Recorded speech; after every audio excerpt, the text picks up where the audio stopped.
Thanks, Tom. Just as a matter of introduction, I'm Bill Soroy, Manager of Transit Development at RTD. And also introduce Lee Cryer, who's our lead modeler, and RTD is kind of the point person for all the modeling that we do on the transit side.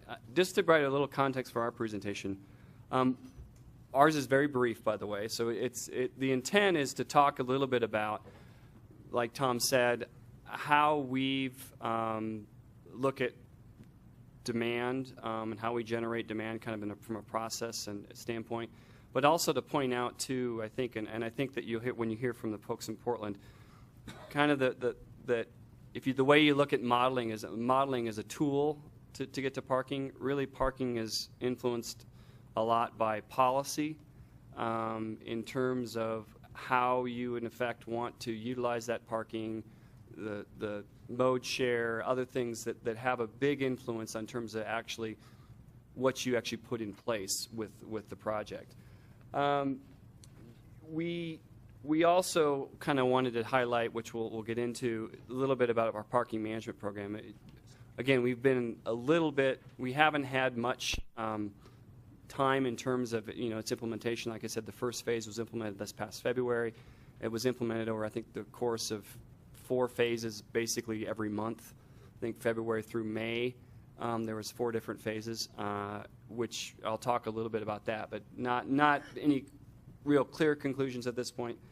In another context, which again I think just to set it up with the Portland people in terms of when we were talking through this session before, they're going to talk about maybe even, and we would talk about a little bit about different contexts associated with how even different corridors perform differently. You may think that you have it down, and then you go to another corridor and it performs differently. So it's not an exact.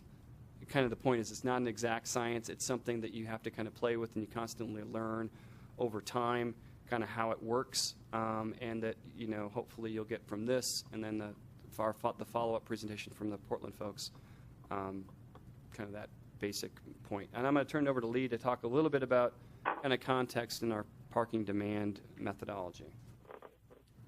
Thanks, Bill. John had this slide up before. This is another familiar looking, to at least the folks in the room here, map of fast tracks. We've opened already in our rapid transit system several corridors. The US 36 now hot lanes, originally bus HOV lanes along I-25 and a portion of US 36 back in 1991 now. The Southwest Corridor opened in 2000, and that was actually preceded by what was originally called the Metro Area Connection. Now we call it the Central Corridor, back in 1994. Then the Central Platte Valley Corridor, light rail in 2002, and most recently the Southeast Corridor, light rail in 2006. And this also provides the context of how much more we will be building with fast tracks. The West and I-225 light rail corridors, which have been discussed extensively from Aurora's presentation, and the commuter rail corridors, the Gold Line to Wheat Ridge and Arvada, Northwest Rail Corridor up to Boulder and Longmont, North Metro to Thornton and North Glen and Commerce City, and the East Corridor, which was discussed briefly through Denver and pieces of Aurora to Denver International Airport.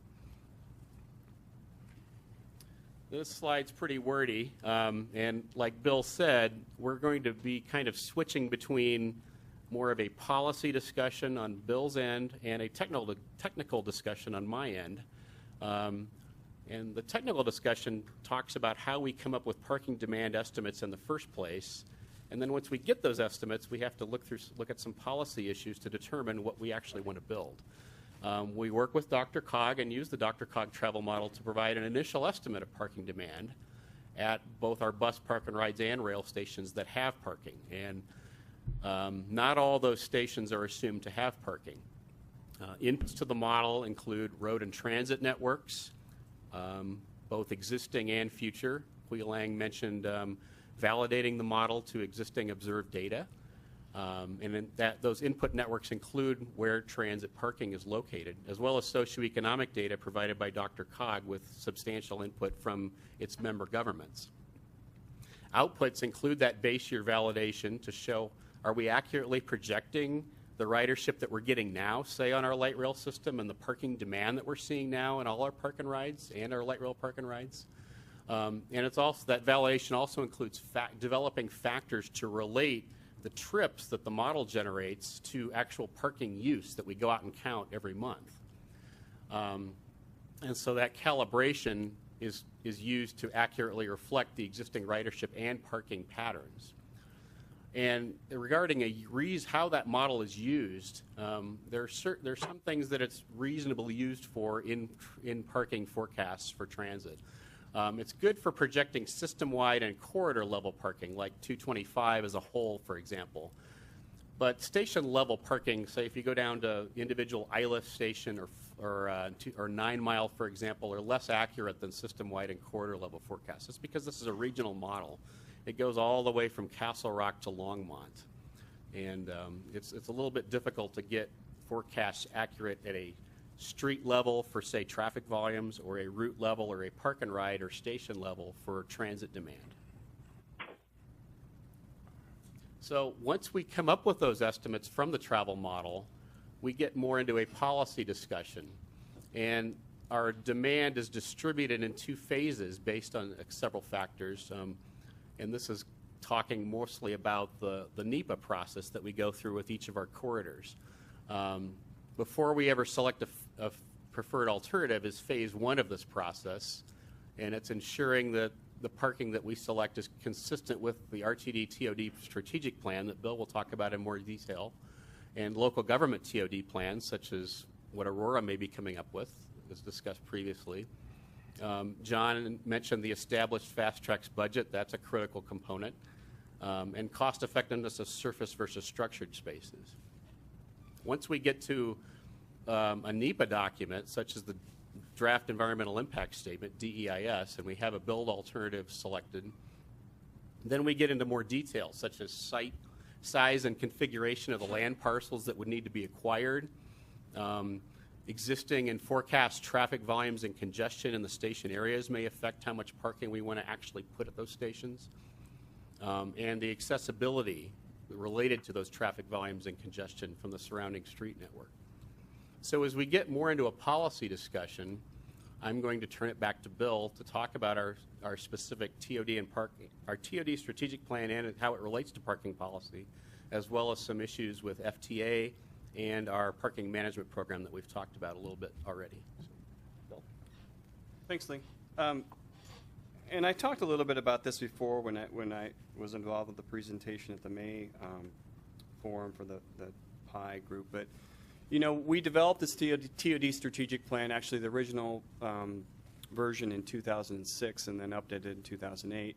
But essentially what we wanted to do is try to create kind of what role parking plays and how do we manage it to hopefully balance and create, you know, the opportunity for TOD.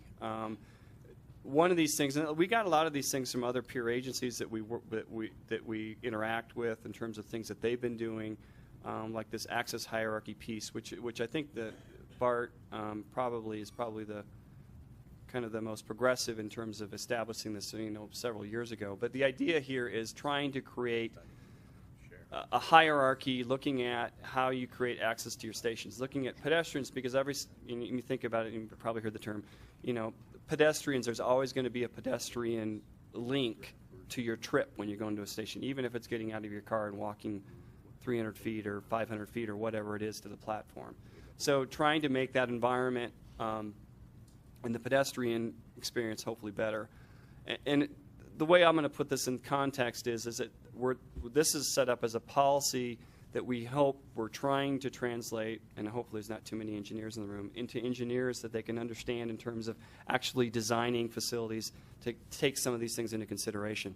Bus ridership is a big thing for us, and there's a lot of activity, transfer activity at stations. So making that, you know, again, a higher on the food chain.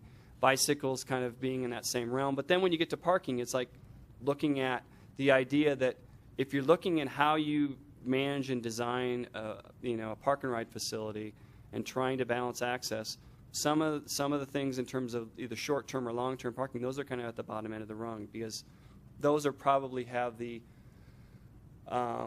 what I would say that the I don't know if I'll get this right, the least elasticity from a user perspective in terms of, if you look at things like at our mineral station, where we have parking spaces that are over, well over a quarter mile and up, getting close to a half mile away, and those spaces are filling up, at 7:30 in the morning. So there's definitely, a high elasticity for people who are using those facilities, that they can, they actually can, if they're driving, they can walk. Also looking at strategically managing our facilities to kind of, like I said, balance vehicular access and maximize ridership at station, with the idea of trying to minimize the single occupant vehicle trip, looking at things, that we, again, trying to emphasize that characteristics so that people want to, walk, if they want to ride the bus, that it is convenient and they're willing to do that.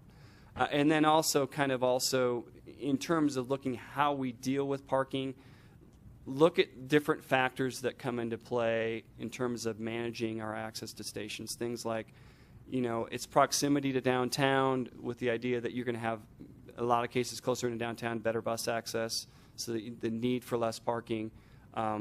Also having a quality pedestrian environment. Some of those things, as you look at some of those things and some of those factors, how does that affect the idea or demand or the supply that you'd actually provide for parking perspective? Now, if you ask me today, and there's not too many people from RTD, I don't think we haven't followed this particular policy in our current development of our current system. You look at things, and I'll point out a couple, like the I-25 and Broadway station and the Alameda station in particular, where we have actually fairly large reservoirs of parking, which in fact, I think if we were to develop those today, and the context is those were developed in '94 when that was the only system, it was end of the line. And the question is, how do you transition from that kind of context to something now where it's not the end of the line, but it still does serve a need, and how do you kind of try to hopefully evolve from that, which I'll talk about here in a second. Also, just the influence of FTA, I wanted to provide some perspective on that. That, particularly in our corridors that we're pursuing New Starts funding for, which, right now we have federal funding for the West Corridor, and we're pursuing for the East and the Gold Line corridors. Looking at what their oversight and kind of their perspective on parking, which I would say, and some others might disagree, that they're particularly biased. Particularly the folks that deal on the modeling end, and Lee may, hopefully, I think Lee agrees with this, that they're looking at primarily drive access trips, and they're not as concerned with, you have to really prove to them multimodal access and other things. And I'm, Portland may talk a little bit about their experience on that end, which they may have better experience than we do with FTA on that. But also the other piece, which Lee talked about from a policy perspective, that we actually made a decision in 2006 as we were starting to, as you all know, developing our challenges associated with a financial situation with fast tracks, that we were going to stick with our numbers that we developed in 2004 and not go beyond those for opening day. And now our policy is, and it always has been, and we've done this on every quarter, is that we start with that opening day number, and then as things evolve, if there is a need for additional parking, we will look to have contingency plans to actually help meet that demand. And we did that in the case with Mineral, did that I-25 and Broadway, I think. So we have kind of a track record of doing that.